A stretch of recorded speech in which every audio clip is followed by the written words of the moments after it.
வணக்கம். நம்ம மனிதநேயத்தில் இன்றைக்கி யாரை பற்றி பார்க்க போகிறோம்னு பார்த்தோம்னா, மதிப்பிற்குரிய ஐயா கேப்டன் விஜயகாந்தை பற்றி நம்ம பார்க்க போகிறோம். உண்மையாலுமே நம்ம ஐயா கேப்டன் விஜயகாந்த் மறைந்து வருடங்கள் ஆகிருச்சு.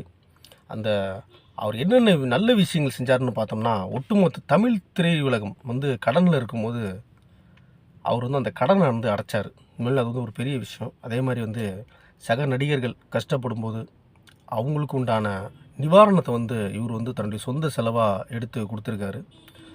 அதே மாதிரி பார்த்தோம்னா, எல்லாமே வயிறு நிறையணுன்றதுக்காக நடிகர் சங்கத்தில் முதல்ல அன்னதானமாக போட்டவர் ஐயா விஜயகாந்த் தான். உண்மையாலுமே அவருக்கு நம்ம இறைவன் சார்பாகவும், ஒட்டுமொத்த தமிழ்நாடு மக்கள் சார்பாகவும், தேமுதிக தொண்டர்கள் சார்பாகவும் நம்ம அவருடைய 1ஆம் ஆண்டு நினைவஞ்சலி நம்ம மனிதநேயம் சார்பாக நம்ம போற்றி அவருடைய ஆத்மா சாந்தி அடைய வேண்டும் என்று அன்புடன் கேட்டுக்கொள்ளப்படுகிறோம்.